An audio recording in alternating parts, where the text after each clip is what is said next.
What is going on, humans of the apocalypse? Yeah, that's my new favorite intro. That's what I say to everybody now. How's it going in the apocalypse? Many birthdays in the apocalypse, many work job meetings in the apocalypse, rare encounters with other humans in the apocalypse.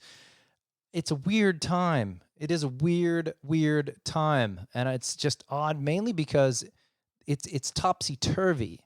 Things are going in a way that I've never seen them go before. I'm looking at my street, and I've never seen so many people on it talking to each other. It's just this really weird social experiment, for lack of a better description, a giant experiment almost. It almost feels rigged to a certain degree, like this was meant to happen, to turn everything on its head, to make it different, to flip us all out. I don't know. My tinfoil hat says there's things that we don't know, which is weird. I don't want to think that way, but it only seems that way because of the polarity there is around all the information and the different things. But at the end of the day, I've given up on the information. Kind of keep in sync, understand where the numbers are at, the mathematic algorithm that might be going on. But outside of that, the noise around it, it's just crazy. I mean, in Australia, we literally, by midnight tonight, are no longer going to be allowed in groups of more than two unless you're with your family. And you're facing penalties of upwards of $11,000 fine and 6 months in jail just for breaking the rules. It's going to be nuts. It is the purge of sorts. It's just totally nuts. Anyways, it's all for the greater good. These are the things that we are going to do in 2020. A weird time to be alive, I'll tell you that. I don't know that I would have thought in my life that I would have to go through a thing like this. One of the things I was talking to my kids about, and it's relevant for me as well. And the thing that people of, I guess what we might call that boomer generation would be screaming about, or just sort of post boomer generation, is that we've never had to live through anything like this. We've never had to do anything. We've never had to sacrifice. They're saying, the analogy, that we're being faced with is that back in World War II, you were conscripted and went to war. I guess Vietnam would have been the last one of those, but the World War, the whole world was involved in World War II, and you went and fought for your country. That's what your country asked you to do, and now we're being asked to sit home and watch Netflix. And it's just this insane idea that we have no concept of this sacrifice that we're meant to make. And as a result, are acting like idiots. Look, there's a lot of mental, sociological, psychological things going on. Everybody has a different thing going on. And I suppose one of the things I want to call out before I kick into the podcast today is that, hey, if you're not feeling it, if you're not into it, if you're having a hard time, there's a lot of stuff out there, that can help you get through this moment. There are things that you can do to help yourself. There are things that you can do to, effectively keep you motivated, to keep the mental game going, to keep yourself fresh, right? And I just want to make sure that everybody knows that there is help out there. There are things, and services that you can get a hold of to help you with all these things. And here in Australia, there's things like Beyond Blue. If you're having a hard time, there's beyondblue.org.au. If you're younger and you need help, there's kids helplines. In Australia, there's the kidshelpline.com.au. There's specific things for men and dealing with the emotions and the relationship side and any concerns they got with the mensline.org.au. For veterans and general family counseling of veterans, there's Open Arms, openarms.gov.au. Lifeline is in general the thing for any person who is in crisis, lifeline.org.au. And if you're in the dark side of it all and you're feeling those suicidal type feelings, there's a suicide callback service, for those that need it. And it's a really simple thing to reach out and call these services. And those are in Australia, 24/7 mental health services that you can get a hold of. And obviously if there's an emergency, you all know the drill. You call 000 in Australia or 911. But I think the point here is that, we're in for some mental health stuff, both going through this and coming out of it. There's services available to you. And I know this is a bit dark and decrepit, not my normal jam, but I think it's important to call out that, we're going through something that we've never been through before, and it's important you get that help when you need it. So that being said, I'm going to talk a little bit about my guest, my interview. I am struggling to get these edits done. I tell you what, working from home has made my life entirely more busy than it's ever been at home. I am constantly on the run at home. I mean, my work is far busier than it has been in the past.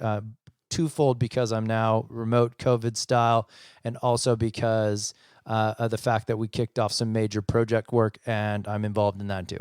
But outside of that, it is hectic to, hit the evening and kind of go, wow, what do I do? Do I have the time to get this edit done? My guest that came on for this particular episode is Paul Armstrong. Paul Armstrong, first and foremost, has one hell of an accent. I thought whilst listening and talking to him, interviewing him, that there's a possibility that there may need to be subtitles at a certain point.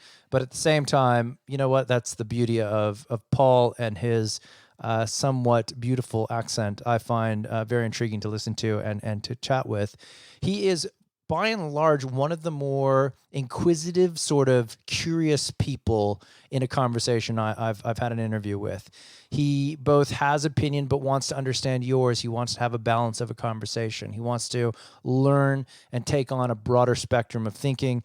And every time I've sat down with Paul to have a chat or do anything and interact with him, it's engaging. There's a sort of compassion in the way that he's dealing with the potential work or the potential conversation or whatever's at hand. Otherwise, it's generally just a jovial sort of guy that you're sitting with, having a good laugh.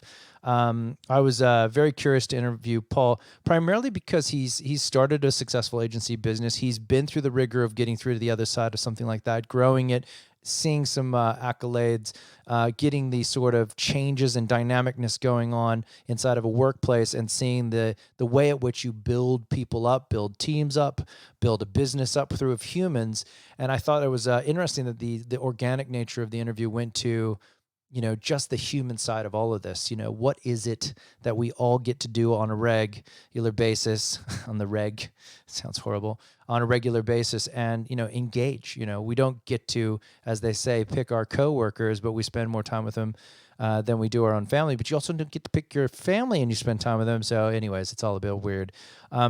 But yeah, Paul was gracious enough to jump on the show. I'm doing everything remote, so there was a little brief moment where we lost a little bit there, but the gist of it comes through as it cleans up. It was only brief, but it is the nature of the world we're living in that remote structure. For the foreseeable future, all of my interviews will be from afar, over the interwebs, over the phones, what have you. But without further ado, this is Paul Armstrong. The man, the myth, the legend, the guy that I chose to interview just this last week. I'll talk to you guys in the outro. And now over to you, Joe.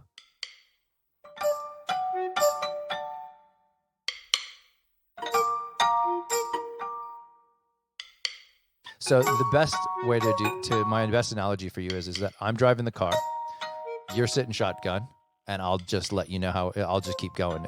If there's things that I want to key in, I'll just start asking you questions about those, and we'll dig into them a bit. But otherwise, I've got a bit of a pattern, and we'll just roll through it. Awesome. All right. Cool, mate. So a podcast virgin, sir.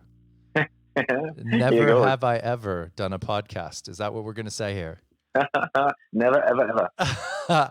Paul, it's great that you're here today on this show. I will let you know that my son has told me I'm not allowed to call it a show. I do run with this every once in a while. It's a podcast. He said it's not a show, Dad. But because it's my podcast, I get to call it a show. That would be my 15-year-old child correcting me on the etiquette of the world that I live in, right? You can do what you want. Yeah, do what you want. Apparently, because he can do whatever he wants too, which makes it sort of ironic that he corrects me. But this is where I'm fleeting from being cool. Apparently, I'm not cool anymore. But Paul, welcome aboard this ship. Paul, you and I have known each other for quite some time. I was thinking about the other day, like I've known you, not like indirectly, like professionally, and sort of off and on a few different, and we bump into each other every so often. But God, it's got to have been. I'm going to push probably 9 years, 8 or 9 years. I think so, and maybe a decade. I did notice.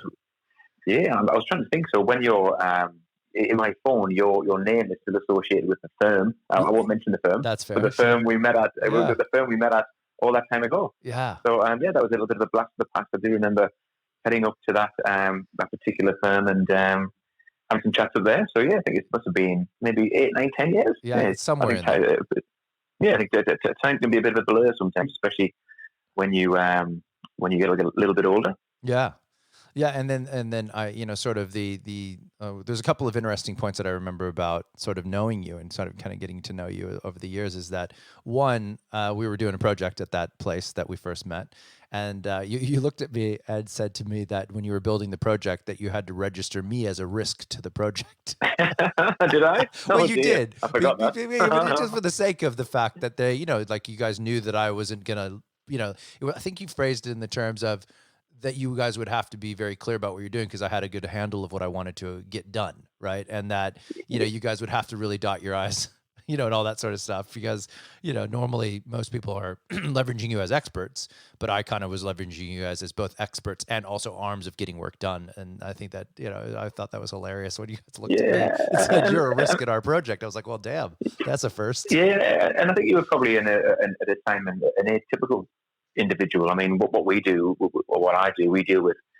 Oh, I lose track of how many different type of individuals or organisations we work for or work with over the years, and sometimes there's obviously personas and stereotypes, Mm, and then sometimes you do come across those shall I say outliers, yeah. which is always interesting. Mm, yeah. It is interesting, the outliers. Did I lose you, by the way? No, oh, No, good. no. Sorry. The case maybe. Yeah, and I think on the flip side, it is sometimes risky to pigeonhole people. I mean, we work with people. We don't work with job titles, but Yeah. every person do have a job title, and sometimes it can be dangerous to you work with a CMO or a CTO or a CIO or a Yeah. head of marketing or whatever the job title may be. Sometimes it can be easy to put those pigeonhole those people into the roles where. Well, I think more so one thing I've done in the last dozen years, or probably now 14 years of running a small creative agency, if you want to call it that, is every single person's different. I mean, it's a bit of a cliche, Mm. but I think the more time you spend with more people, I think cliches can sometimes be quite handy things to fall back upon, really. Yeah, I mean, I couldn't Yeah. agree more with that. I mean, I think that one of the unique aspects of what we are kind of having to do to make money is engaging with other humans. I mean, some people can be very difficult, right? Like that's normal. Some people have their own game they're playing with themselves to kind of keep going.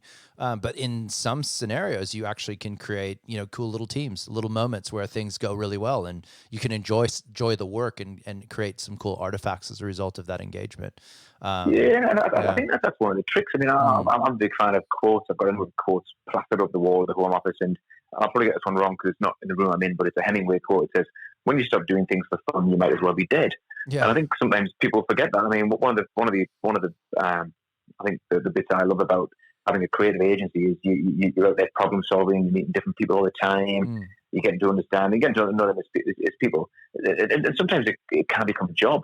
And I think when you get to the point when you start thinking of things like my company is selling this service to that firm, Yeah. it's very transactional, where it's always trying to remember the person element, and also people change and people evolve and people have good days, people have bad days, and I think trying to keep that front of mind when you deal with those people is sometimes challenging, but I think sometimes that's what brings a bit of interest to a profession, really. Yeah, yeah, and I mean, I think that that's always something that struck me about you, which was kind of the second thing that I often recall is that after we met, and then there was a period of time where things changed for me, and I no longer worked at that place, and I was kind of in between what I was going to do, and I had this kind of crazy idea that I would start my own business, and you were one of the first people I called to say, "Well, you did this. How the hell did you do this?" And you took the time out to meet with me, have a beer and kind of walk me through the sort of organic nature of kind of how you created what you were doing at that time, which I always was very grateful for because I didn't actually pursue that in the end. It was very like anything, any startup or anything like that where you create something from nothing is very difficult. There's a little bit of luck involved, and I wasn't really getting that type of luck from a customer perspective. Everything was very small. And I kind of got to the point where I just had to take a job to get pay my bills. So I was in a different spot, but I do often recall that, it is that human interaction. It always strikes me as with you, every time we bump back into each other, whether that be because I figure out that you and I both know somebody and then, we're there, or that I'm with that person and then you just slip out of the bar and we go, I was like, I know that guy. And they're like, Mhm. No, I do remember. Yes, yes. yeah, it's just Well, like, I'm glad to hear that it wasn't. I didn't talk you out of that venture at the time. I'd feel a no, bit no, bad if not at I'd all. dissuaded you. If anything, you gave me a reality check on the magnitude of what it would be should I go for it. And what actually it did do is it created a bit of a truth serum for me to consider that in order for me to really do this, there is a level of magnitude on the types of jobs I have to be able to get and the customer and the network that I need to get a hold of. And it wasn't that it was like a moment of like clarity, but it kind of, as the time rolled by me chasing this, it turned into me going, I don't really know enough people anymore that are going to help me, generate wealth here. You know what I mean? Like I don't have that without really just somehow going everywhere. And I was going everywhere trying to meet new people, but it just wasn't eventuating. So I think it was timing, and the network that I had at the time to like generate projects effectively. I just didn't have big project, which is what I needed, was a couple of big Yeah. projects, and it just didn't happen.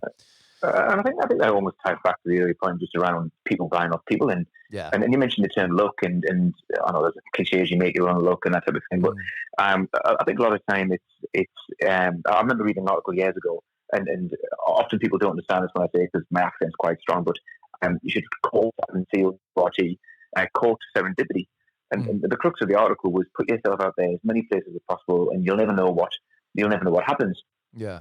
And I think sometimes small businesses anyway, and I can only speak from a small business point of view and really only speak from the context of digital services in Sydney, but sometimes you can have a plan and that's great, but you never quite know what's going to happen, and you can spend a lot of time strategizing and planning a page, and that's all great, and I think it's important to keep that openness to um, network and meet as many people and get as much energy. Remember you reaching out, and I do get people time reach out and ask how I did it or what my journey was. And I'm often a little bit nervous around dictating that or narrating that particular journey because it was very unique to myself, I think. And I mean, I don't know what percentage of people take the approach you did, Joe, a while ago, where you've had a let's call it a corporate career, and you want to go into a more startup or.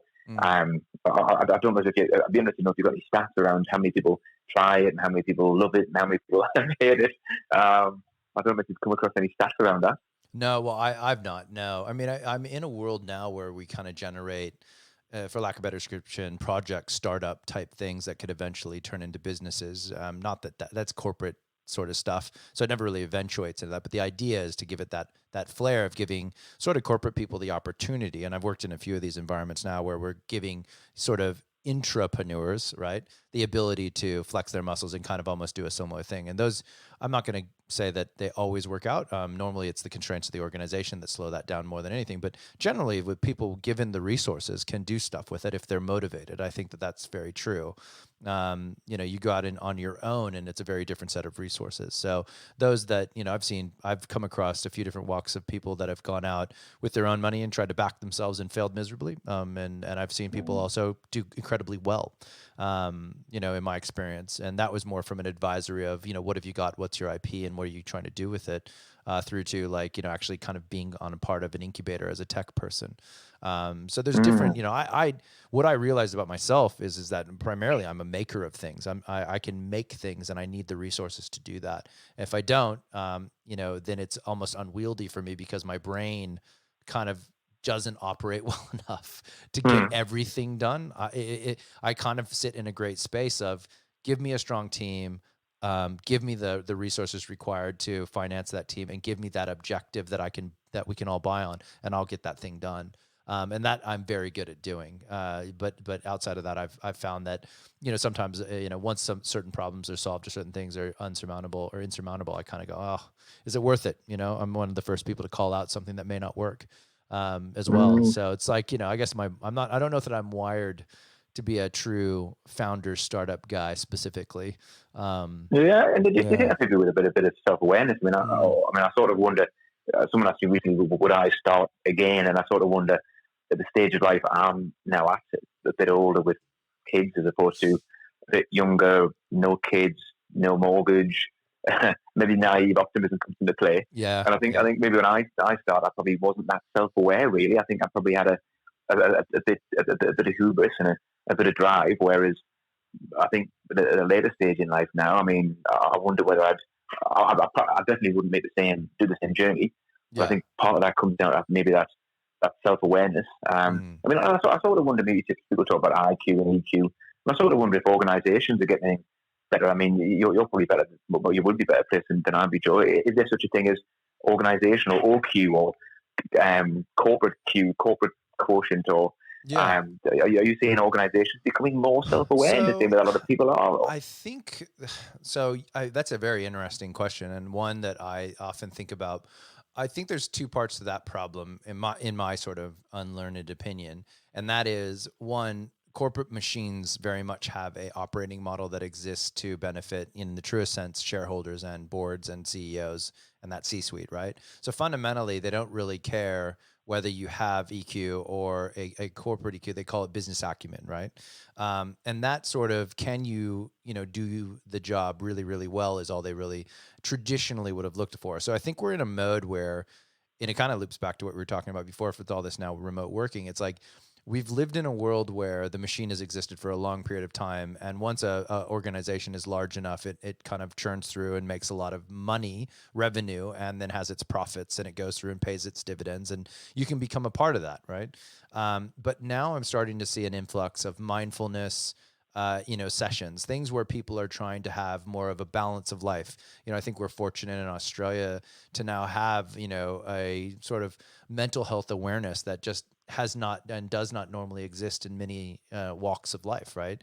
When I was at the ABC, mental health, was a massive thing, and balancing your life out. And it even came up in my job today where somebody had said, "Oh, I'm kind of doing some work out of hours," and the guy that was leading the project kind of mentioned, "Hey, look, we should have a balance here. You shouldn't have to feel like doing that, and let us know. Like we got to pull those strings to make sure we're all more mentally healthy."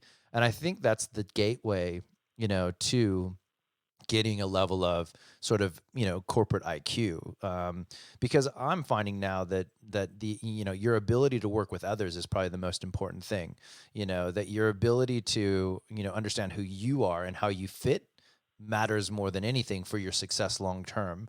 You see people grinding all the time, just trying to get their own sort of things done, and their biases, and they're carrying it around, and they generally wear out their welcome fairly quickly in a corporate environment. It's sort of a shift. I don't know if it's a full change, but yeah, I think in time Yeah, it'll happen. But yeah.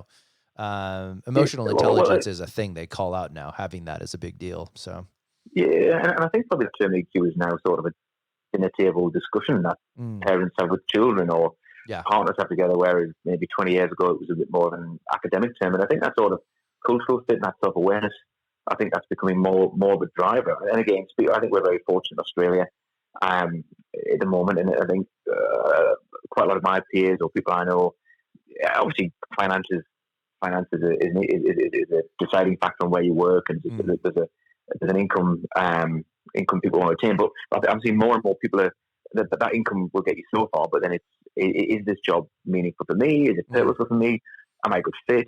And I had an interesting conversation with a friend recently, and she'd been working at one place and then went to a different, which she moved to a large American technology firm, mm-hmm, and all about work-life balance. And it was a case of, well, but everyone's work-life balance is different. Somebody's work-life balance might want to work a bit more and have a bit less life. And yeah, if you put yourself in a situation, it was almost you can. Um, some people want to work 14 hours a day. Some people want to work 8. Some people want to. And I think if you can have that awareness of what drives you, what motivates you, um, yeah, I'm seeing much more of that. I mean, again, I'm biased. I mean, I work in a world full of psychologists, so we talk about biases all the time. So mm, I sometimes think, I mean, I'll bring my own biases to a conversation about bias. But I do sort of feel as the broader society.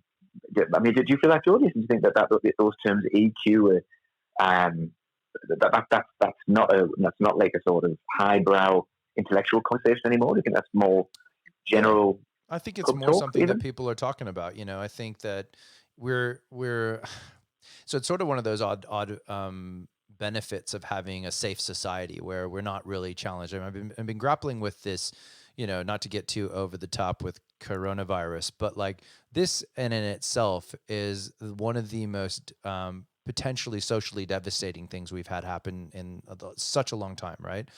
Next to World War II or any major wars, right? The impacts of this are far more global and far more big, but also so confusing because we have to lock ourselves up in order to deal with it, right?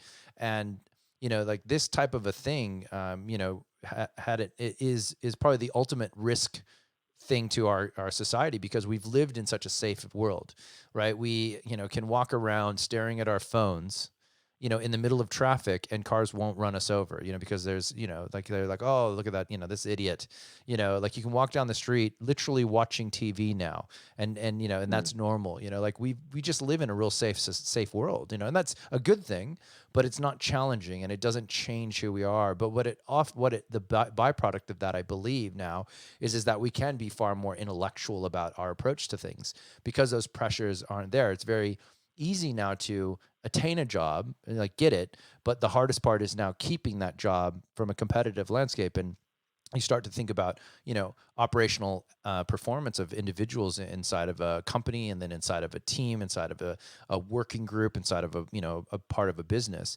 And you can now very much tell those people that aren't working well, they're not a fit. We Mm. talk about things from a cultural perspective now, sometimes as an excuse to say something doesn't work, but sometimes from that proper cultural perspective of, well, we don't actually work that way. There's a majority of us that operate in a very different way. And, you're going to have to kind of change the way you work in order to fit in this culture because this is what we see as the successful measure of our business, right? And that's when we start to see those things around people needing to be more emotionally intelligent and self aware and have the correct mindset in their approach to both their life and their work and how they operate in order to be successful in just the normal capacity of a job. It's very different to say, and this isn't to minimize different types of work, but this is it's sort of the sectors of work. It's very different to say work at McDonald's these days, but it hasn't changed much, right? Versus to get a job working in tech, which has changed dramatically in the last 10 years. You've had to mold yourself dramatically differently in the last decade of technology versus if I, was to work and get a job 10 years ago at McDonald's versus getting a job now at McDonald's. Really, the major changes that have happened there are possibly the way in which the food's created, but fundamentally the output's the same. And then the way at which ordering now takes place, I am not necessarily required to handle cash as such as much. The orders just happen, right? I'm there as a customer service representative to make sure you get your food. So like, that's not a massive change of just kind of working, and that's not to minimize it. That's just the nature of that type of a job. Yeah, well, that's what I suspect maybe in a corporate environment, whereas, I don't know, 20, 30 years ago, you had an office job. Office jobs didn't change that much, whereas Mm, maybe the advent of technology, I do think it creates a lot of stress for individuals. I think everyone's always looking over their shoulder, what's coming next. mm, I mean, you've got the whole talk around machine learning, AI, all these types of terms that a lot of people don't understand, a lot of people use incorrectly. mm. And I think it just creates a lot of fear. It's like, well, I was good at my job, I enjoyed my job, and unless I keep changing and adapting, changing and adapting has obviously got a lot of benefits. But I do wonder if it creates a lot of stresses that weren't historically a thing that people had to consider really. And also, I think you look at the global supply chains or global economy, whereas a firm in anywhere in Australia is not any firm, but a lot of firms are completely on Mm. a global space, which means they've got a constant drive for efficiency. And I wonder if a lot of people are worried about how long their particular, not necessarily just job, but their actually profession is going to last really, which can create a lot of stress back from the days of having a job for life. I Yeah, think no, nowadays that's true. often a good profession. I mean, I think even in our working careers, I'm sure there's been professions that didn't exist before we started and that don't exist anymore. And Mm. we're not just talking companies and jobs; it's actually entire disciplines, Yeah. um, which is so yeah. So I think that awareness. I think people have to have an awareness of that. And I think sometimes the downside is you can create a lot of maybe people can spend a lot of time chasing shadows really, Mm. which has the opposite effect from efficiency. Yeah, no, that's true. That's true. And it's sort of like that, that concept, like if Moore's law is like that component of like the technology curve and things, the speed at which technology gets better, faster, more available, and the cost of it going down, that's now tied to many industries, right? And so, as many industries have developed, they've tied themselves to that curve of technology. But if you go back, in time, there's been like the same thing happened with Blackberries and email. Everybody freaked out about that. And that being portable email, in your pocket versus having to go to an anchored desktop computer or a laptop that was on the network. That was a big shift in another direction. And then if you think about virtualization, that was a massive scare to all the IT, teams out there thinking we're all going to lose our jobs. I often recollect those conversations because I was in IT strategy at the time, and it was everybody screaming about how they're going to lose their jobs, but no one was saying, well, I better learn this stuff quickly so that I have a job. And oftentimes I think people's, sort of inability to see that stuff, that's really EQ not existing to a certain extent of going, well, I can see the writing on the wall. I know where it's going to go, right? Because I can look, behind me to see the changes. I can look forward to see what's kind of coming, rather than having a growth mindset. They may be having that sort of fixed mindset and going, no, I need to protect this. I only am comfortable here, rather than going, well, I'm going to have to figure out how to do this, virtualization. I might as well start looking at, what does it mean to use these technologies and so that I can become an asset. That's the wiring I'm trying to put into my children's brains. Is like, change is always happening. You have to be able to react and adapt to that change in real time, always finding the opportunity for you to grow with it rather than be, sort of the waste that falls off to the side of whatever it is you're up against, whether that be sport, whether that be, your academics, or whether that be jobs in the future. You do need to find a way at which you can modify with the changes that are happening, even if you don't like them. Especially, yeah. In education, I mean, Christian education is interesting. It's like how quickly can the curriculum or in any country keep up with the changing syllabus? So, I mean, you might know, Joe. I have to admit, I don't, in terms of how much is taught in schools versus either in primary or secondary schools around growth mindset and versus fixed mindset. I don't know whether they're terms, but I suspect we use them in the house. I'm not sure if they're used within schools, and I mean, it's tricky for any educational authority to keep up. I mean, you've got professionals in industry, and you've got firms in industry that are driven by margins and stakeholders and shareholders that are struggling to keep up. I think it's always, I think government's often easy to pick upon, where it's very difficult to change a large institute such as a educational provider. I don't know if you've got any thought on that. Yeah, I actually, I mean, more recently I've had that sort of thought in my head around the disparity between the rate at which possibly education has changed so much and the operating model of school and how it no longer fits with the corporate world, and the potential breakage of the, sort of generations coming through into what is a really truly old staunch model. Um, you look at now like that sort of, for lack of a better description, the participation medal awards, that you give to every child for participating, now going into the workforce, where if you're shit, and you're not going to get a job. That is a real black and white way of giving the analogy there.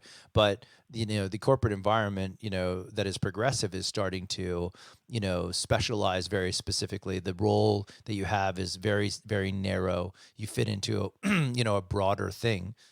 It's an interesting, space when kids are now at school, and I look at my kids at school, and they get, mindset happens in sport a little more now. They talk about it there. And so if kids are exposing themselves to sport and a little bit of that, they're getting a little bit more of these concepts around, like how do you, look at things. My kids have, bounced these ideas back at me, in varying degrees. But when I look at the education system, if you look back, to when you were in school, and think about, how you did homework, how you learned things, how your teachers taught you, what the classroom was set up to do for you, what tools were available to you then. And then you think, look and, you get somewhat intimate with the way that your kids are doing it. They don't even teach math the same way. They don't teach, English is similar, but the concepts of where they're trying to take kids with that stuff is different. The topics of history are the same. and the way they engage it, that hasn't changed much. So there's aspects of the way that the learning takes place, the way that they allow the kids to be wrong in that environment, the way that they grade the papers, the way that they have a curve in place to ensure that kids are less defeated and more engaged in the knowledge gaining activity than the actual grading of it.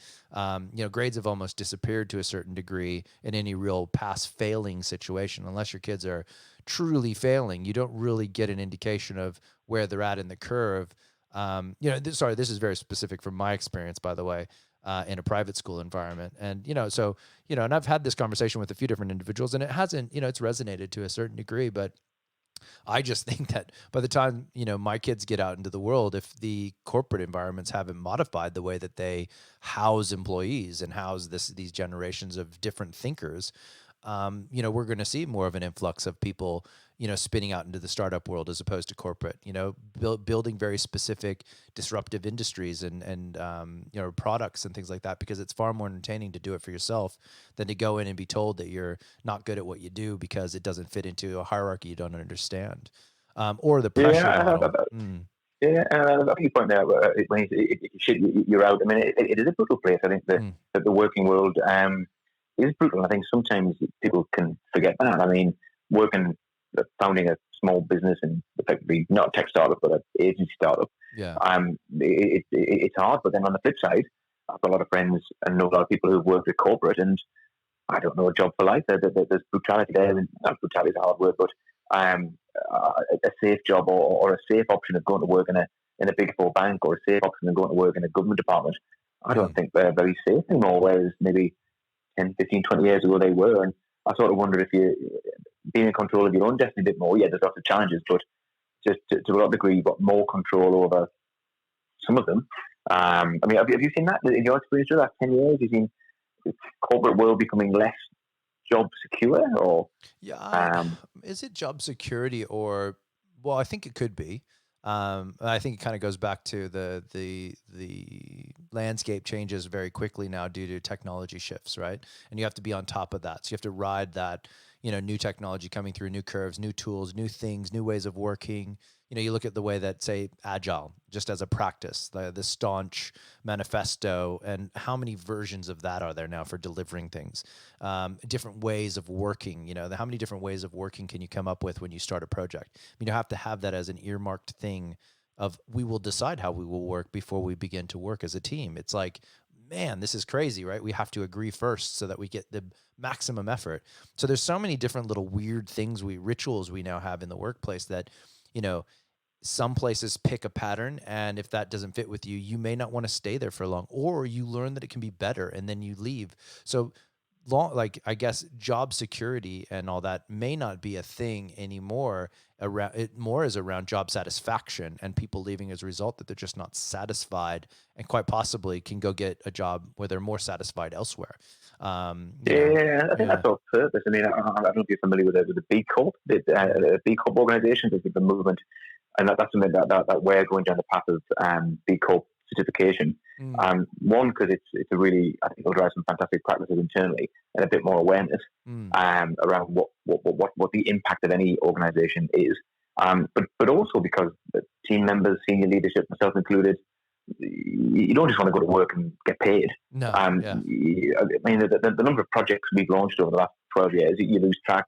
And it's nice to, I think, it's a lot nicer to have an awareness of what you want to be able to tell your children that you do. It's like, or tell your parents that you do, or have a conversation around not just, we did 1,000 man hours this month. It didn't matter how many man hours we did, but we worked with an organisation that had a positive impact on the environment, or a positive impact on mental health, or a positive impact. I expect some organisations to jump on the bandwagon and just doing that as a bit of a PR push. But I mean, I think people can see through that. I think there's a lot of cynicism, so I think it's difficult to get away with pretending to be purpose led. Yes. And that's, I mean, I'm talking from a small to medium sized enterprise. I mean, I don't know what you're talking about, the bigger organisations. So some of the organisations you worked in, Joe, do you think that there's still a case of some are pretending to be purposeful, or do you think the Yeah, ones that are yeah, yeah. There's saying they're theater. purposeful? There's definitely theater out there. I mean, like people do things. That if you've got a marketing team, you can always market that you've done a thing. It's whether you've done it or not doesn't really matter. It's just you can market that you have. So I do think that at times things are rather hollow, but I also think we live in a world now where that stuff can be sniffed out relatively quickly, and it also can be a double-edged sword. I think that the world is kind of screaming out for better people, good deeds, good things, right? And that when corporations kind of slow themselves down, or businesses, small and medium businesses slow down to make those things happen, it kind of goes back to the point around, it's not just about making money, it's about impact, and doing things that are of a value that go beyond just making money. It's about doing the right thing. It's about making some good decisions that are beneficial beyond just your profits and things like that. And when those things happen, I generally take notice of that. You see it; it becomes something that's worthy of your attention. And I think in all the noise now, those stories rise up a bit higher, because you can tell when something's a bit sort of bullshit. Give it the sniff test. You can kind of tell. It just seems like, yeah, all right, well, it kind of feels like you did a thing, but I don't know if it's all that interesting. It's just that you would have done it anyways. You big corporation. You probably made money Mm. doing it. You can always tell there's an ulterior motive to being involved in a thing. But Mm. sometimes you can I tell think when it's not. yeah, I think it's hard. I mean, again, speaking on, I'm sure it's difficult for large corporations, but speaking of it from the small business world, you think about ups and downs, and when you're on the up, it can often be a lot easier to stick to your mission and your vision and your values, but there's always a downside, and I think it can be very difficult sometimes to stick to those principles when you're in a position when you're facing potential redundancies, or Mm, it's like, well, do you stick to your guns and let 10% of the team, 20% of the team go, mm, or do you maybe adapt those and hunker down and try and get through that sort of down patch? And if you do have to do that, how do you communicate that to the broader team? You may have communicated a message around one thing, one point in time, but mm, I think that awareness. I guess again, that's about awareness. If people are aware you're doing a certain thing for a certain reason, that's mm. one thing. Whereas if people think you're just doing a certain thing for a profit drive, it might be another one. Yeah. But yeah, I think it is. I mean, find it with the situation with COVID will be interesting to see how many businesses can adapt quickly enough, and how many Mm, businesses can weather the storm, mm. and what change will be post that, and also how much it will make people sit at home and reflect. In terms of, yeah, it is easy to throw yourself into work, but it's almost like an awareness of, well, maybe this is forcing me to be aware that my fitness isn't as good as it should be, or my Yeah. health isn't as good as it should be, Yeah. or I don't have a hobby. Yeah. Yeah. Maybe maybe it will force a lot of people to reflect. I mean, I think if you reflect too much, you can begin with navel gazing. But I mean, I'm hoping the next few weeks, months, it will be there'll be a lot of positives. People will spend a bit more time with their loved ones at home, or maybe Mm, connecting with family overseas. When I know from my own situation, from the UK, mm. you got a time zone, you're busy, you've come from work, you've got dinner, you've got kids, you've got Yep. homework, it's hard, you've got time, and then you forget, and then weeks go by without making a phone call, and you justify it yourself. Whereas if you can adapt things a little bit, and be a bit more conscious of when's a good time, yeah. So I'm rambling a bit there, but I suspect the current climate with the C19 will hopefully will in positive change around society. Yeah. I mean, I think that we're gonna have good stories that happen. There's gonna be a lot of bad stories. I mean, I saw in the ABC website that they're estimating at least 1 million people have lost their jobs already in Australia, which is insane to think about. Because I don't know, you saw that the MyGov website went down, and they said that it was a DDoS attack, but then they've had to backflip on that and say, sorry, it was just the pure volume of everybody trying to get Wow. on this system. They didn't wait for the investigation to come out before they announced that in the news. So the guy had to go then back in and say, I was wrong. It was not a DDoS attack. This is the It was just volume. people. It was just the Wow. volumes of people trying to get in there. And they're estimating it's already in, upwards of 1 million people that have lost their jobs. It's like, so there's going to be some pretty horrible things, but at the same time, it's like, I think I was just saying, we've been kind of gifted an opportunity as well as a society to stop and, go home and, kind of lock down a bit and figure some stuff out. The government is giving us, sort of conditions to say, no, no, we have to do this. You kind of have to go home. And yes, there'll be the shit that people lose their jobs, which is horrible. That's really shit. But at the same time, they're also pumping cash into the economy and giving people those opportunities to take advantage of that funding. And there are areas where, it's really just going to come down to what are people doing to pay attention to the information. I often equate it to be careful where you drink your water, right? We live in a world now where you can be very disillusioned by where you get your information from. You can be, programmed to look at the world in a very specific way through very specific lenses. You have to be mindful of where you drink your water. And, there's a lot of, bits that I catch now where people are saying, yes, you can take this perspective, but actually, if you look at it from another angle or you change your perspective on this, you're going to find that you're going to actually be able to find the information and make the right decisions to help stave things off. And the amount of advice I've been giving people of recent around, no, please just go read this information, what the tax information they're going to do, the way that you're going to be able to operate your business in a different way, the way you can get cash incentives to, pay for your staff in the short term. Like, as long as you read this, you're going to be able to find a way to kind of stave off some aspects of the pain, and maybe it won't be as disastrous. But oftentimes people are kind of wired through different information, and they miss these things. Yeah, and I think it's easy to dramatize. And I did listen to a really good podcast or a news snippet from a doctor in the UK, and he was basically the message was, look, everyone at the frontline staff, we're in the hospitals, we're trying our best. All we're asking you to do, we're not asking you to go to war, we're asking you to go home, sit on the settee, watch your big TV, and eat some home delivery food. I mean, and again, exactly to your point, though, that there is a lot of horrible situations out there. So I'm not trying to say, but people who aren't in a horrible situation, myself included, I've got to go home and spend time with my family and stay at home. It's not it's not a prison sentence. Now, for a lot of people, it is a very fortunate situation currently where my impact and you focus on me is the focus of me and the team at work is in ensuring that we operate in a way that is responsible and sustainable. So as a business, we can get through this. We don't have to hit passive redundancies and all that sort of stuff. And the announcement this morning, the government announcement, yes, there are some positive tax support coming out, which applies to it, which is fantastic. I wasn't expecting that. Yeah. But in the meantime, it's not World War II, but it's almost like you find it. But however, although it's not World War II, it is one of the most significant impact occurrences since that time on a global society scale. Just that involves less killing, really. So maybe the trick is for us to all to spend some time self-reflecting and sort of and to just sit down and meditate and self-reflect.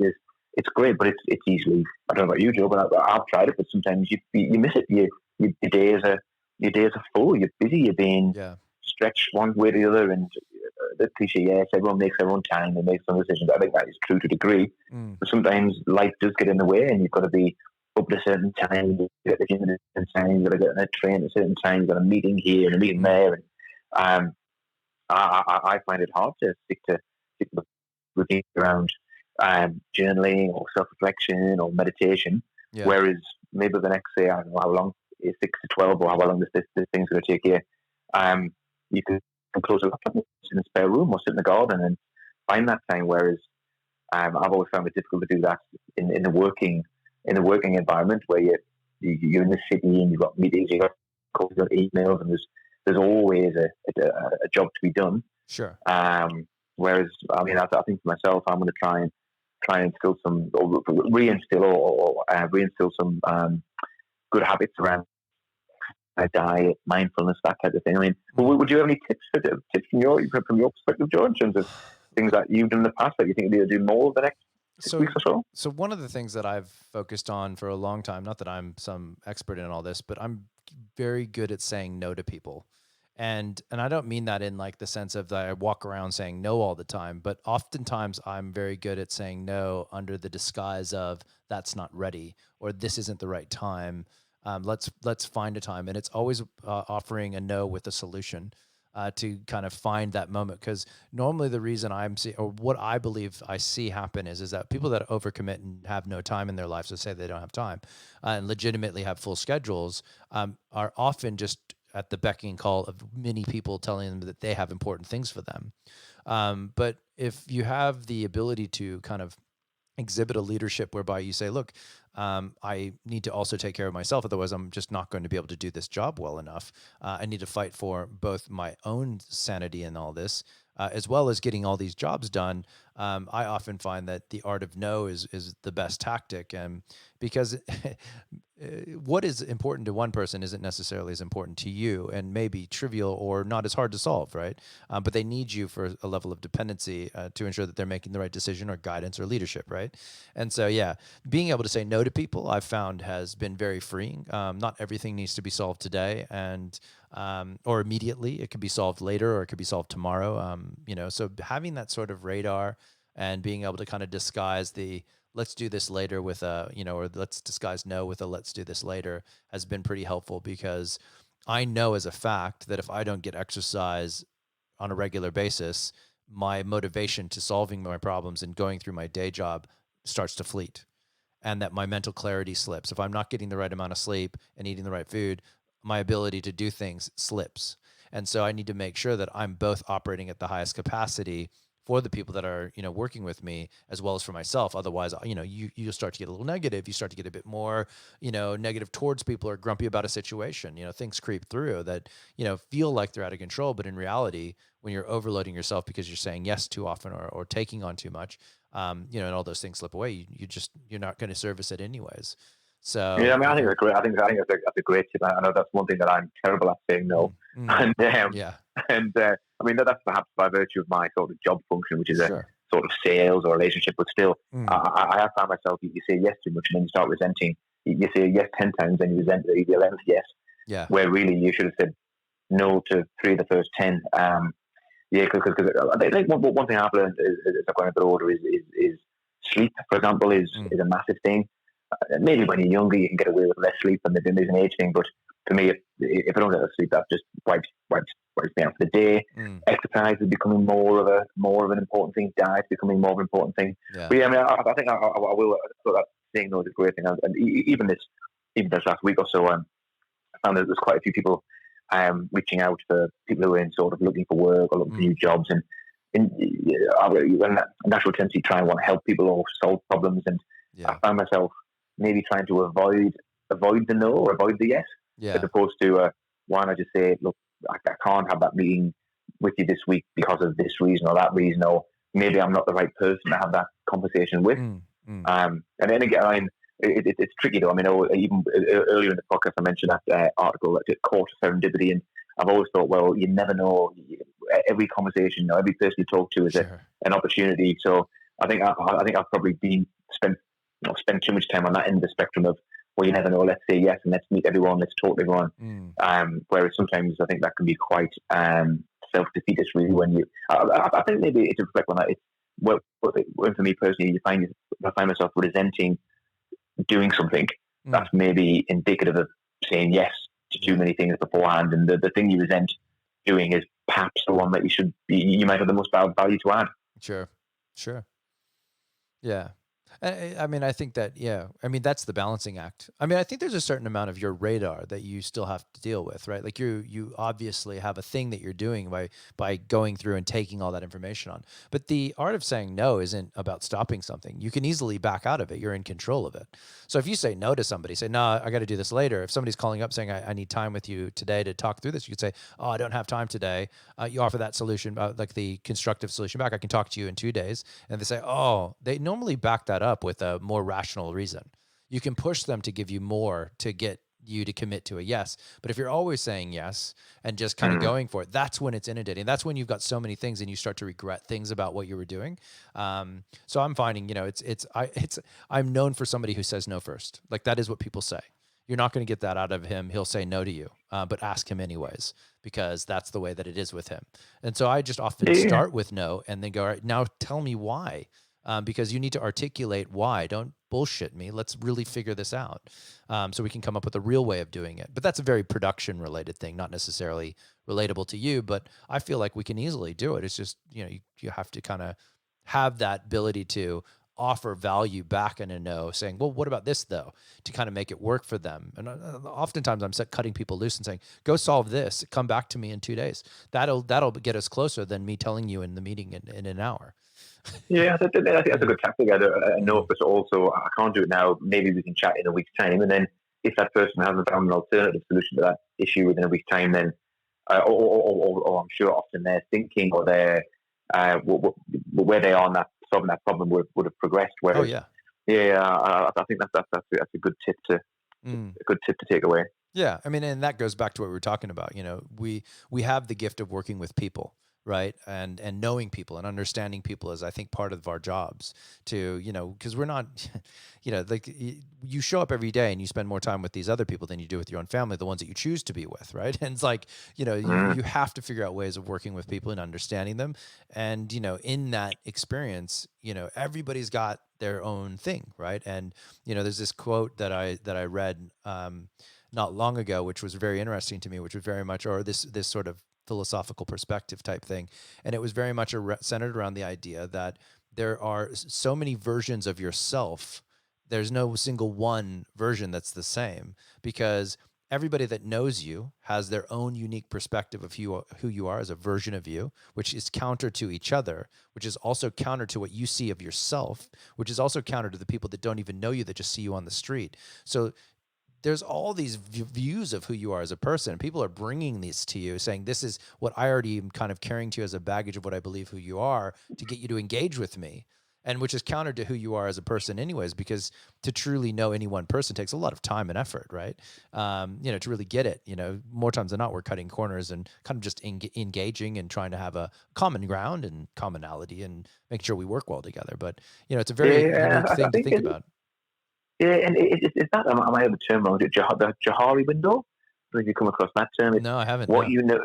I think it's Johari. It's what you know about yourself, what you know about other people, what other people know about you, and oh God, and what nobody knows about Oh, you. yeah, yeah, yeah. They're two by two grid. And yeah, I think there's lots of, I've come across that a while ago. There's lots of tools out there, which is, and I guess sometimes you can drown in self-assessment tools. But yeah, I think um, I think that's an interesting one to do because I think it's often hard enough to know yourself. Mm, Never mind know somebody else or suspect somebody else knows you. And the amount of information gaps we have as human beings is huge. So mm, you'll fill those gaps in based on heuristics or best practices or previous experience. mm. Um, yeah, I think it is difficult to that sort of journey towards self awareness is interesting but challenging. No, it's lifelong. I don't think that there's ever an end game. I think you're always working at it. It's Mm-hmm. like you're never going to get you're never going to achieve well, I don't know. I guess it believes, unless you believe in enlightenment. I don't know if I necessarily believe specifically in that type of concept, but I believe that it's a constant journey that you're always on, and every day I'm learning something a little bit more about who I am, so long as I'm paying attention to it. Yeah, And then that's I'd agree. beneficial to me, because then when I go out into the world, there's less of me carrying my own shit around. And I'm able to engage more openly and be in that present moment with other people that are trying to fight through their own shit. Because ultimately, everybody's just trying to get home for dinner. Like that's the end game, right? I just want to get home for dinner. I'm happy to work hard here in the moment, but I got a lot of shit going on, and you never know where anybody's at in their day, with where they're at in their life and what's going on with them. Truly, unless you ask, and even then, that can be daunting, because you don't know what to Mm. do there. But yeah, I mean, I think it's interesting if you're more attentive to what the moment is and what you're able to do with the moment. And it kind of goes back to being able to say yes, being able to say no. It's all part of that moment, and being empowered to do so, I think, is what I believe we should be doing with each other. I'm happy when people say no to me. I'm like, cool. Well, why no? And what are we going to do with that? And I think that made me think of a quote, and I'm gonna attribute it to the wrong person. I think it was Abraham Lincoln, but I might be wrong, and I'm probably going to get the quote not quite right. But the gist of it is, apparently said, "I don't like that person. I'm therefore going to get to know that person better." yeah, Like, right. you're constantly trying to get to know yourself, and you're constantly trying to get to know other people. And it's very easy to say first impressions or such and Mm, such wasn't pleasant on that day, or they behaved that way. But everyone's got their own journey, and I think it's constantly being aware that people have their own shit going on really, and You don't know what their personal situation is, their work situation, their mental health situation, and to sort of cast someone aside because you had a negative interaction once, twice, or three times. I mean, obviously there's a limit to how far you want to tolerate negative behaviour. But Sure. yeah, I think the two things are important. One, to be constantly self-reflecting and trying to be aware of your own self, but also being aware that maybe you should do the same for other people to a degree as well. Yeah, that's good, man. That's a good one. That might be a great place to stop, Paul. That might be good. All right. Well, at that point, I should go and actually find out whether it was Abraham Lincoln. It might be an Oprah Winfrey. It could be anybody. I think it's the sentiment that counts, right? Like, I think it is about what you put into any one, sort of interaction, right? The amount you put in is what you're going to get out of it too. So if you sit on the edge of it and let it ride and just go on those impressions, and it's going to be less so than giving it some depth and trying to figure out a little bit more about why that person is the way they are. So yeah, interesting. Hey man, I really appreciate you taking time today. You too, Joe. Nice to chat again, and we will hopefully catch you again soon. Yeah, well, we'll have to grab a beer after the apocalypse. So, all right, mate. Thanks, buddy. Talk to you soon. Matt. Cheers, bud. Bye. Bye. Bye.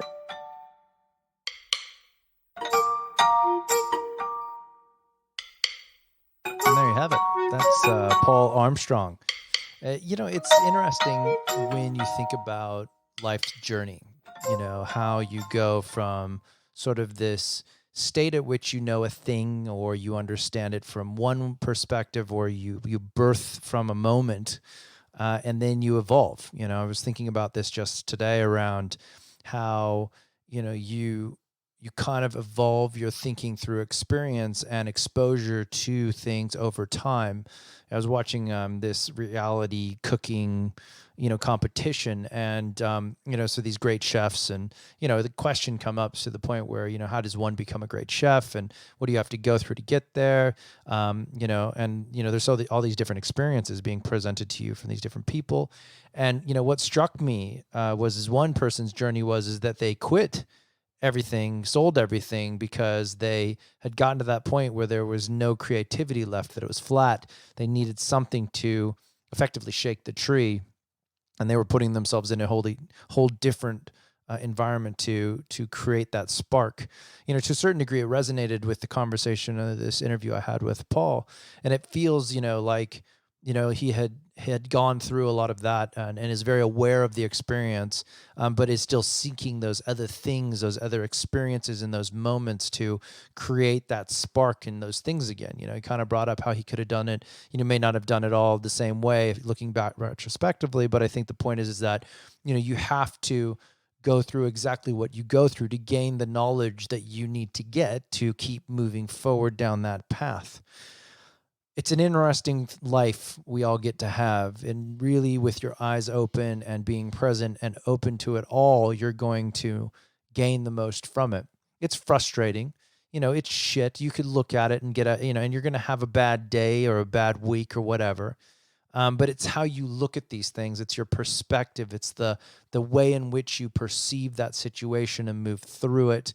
It's your ability to shift gears and and be aware of your surrounding, be present in the moment, to give yourself to the people you're with, and to expose yourself to a certain degree to whatever it is that experience is giving you in that moment.